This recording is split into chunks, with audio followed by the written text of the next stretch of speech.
Welcome to the weekly recap. I'm Matt Wacker. A disoriented elderly driver was responsible for a July 24th crash on Interstate 44, 5 miles west of Cuba. 84-year-old Donald Poskin was driving westbound in the eastbound lane near mile marker 203 when he struck a car driven by 33-year-old Audrey Vale of Rolla. Vale's car ricocheted off a horse trailer being pulled by a Dodge Ram pickup. Both drivers and a 5-year-old girl were all seriously injured in the crash. A mass notification system mistakenly contacted over 10,000 lucky recipients on July 29th. These people had all been selected for jury duty at the Phelps County Courthouse. The circuit clerk's office inadvertently sent out the messages through the Everbridge mass alert system. Circuit clerk Sue Brown said the message was caused by human error. Brown also said she appreciates everyone's patience in the matter and is working to ensure that it doesn't happen again. A late-night fire on July 30th destroyed this unoccupied double-wide trailer at 170 Eisenhower Street in Doolittle. Close to 20 firefighters responded, and crews remained on scene for approximately 4 hours. According to the state fire marshal, the cause of the fire was electrical in nature. New renters were scheduled to move in on August 1st. Construction is in full swing at Schmidt Auto Center in Sullivan. The walls for their new showroom and service center were installed last week. Our Andy Miller was on site and spoke with Danny Schmidt about the project. I'm here with Danny and Sandy Schmidt of Schmidt Auto Sales. They're opening up a new sales and service center. Why don't you tell us about it, Danny? Andy, what's happening there? I'm used to you handing me the mic.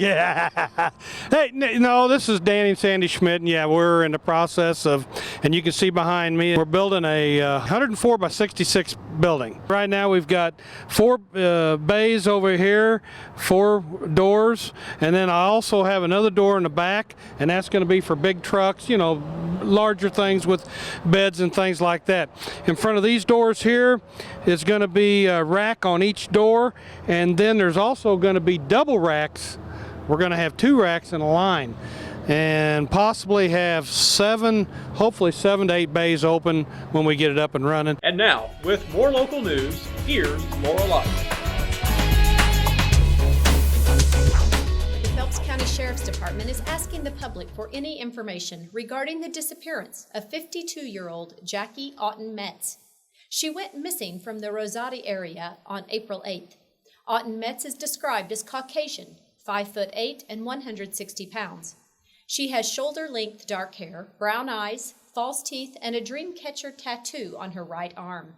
She was last known to be in the company of her boyfriend, Jesse Lee Bockover, who became a person of interest until sheriff's deputies found him dead from an apparent self-inflicted gunshot wound on July 14th. If you have any information, you are encouraged to call 573-426-3860. Now an update to an earlier story. 27-year-old Marcus Corey faces 2 charges of first-degree child endangerment after subjecting 2 14-year-old girls to drug use and other activities. Tanya Bowman and Savannah Mitchell were found by St. Louis Metropolitan Police in early July. No details were released on how Corey was acquainted with the teenagers. Members of the West Plains community took part in a statewide event on July 30th to commemorate the silver anniversary of the Americans with Disabilities Act. Hands around the courthouse took place on the Howell County Courthouse lawn, and even though the hands didn't quite reach all the way around the building, the turnout was still impressive. Hands Around the Courthouse was a joint effort between Preferred Family Health Care, Ozark Independent Living, and Vocational Rehabilitation.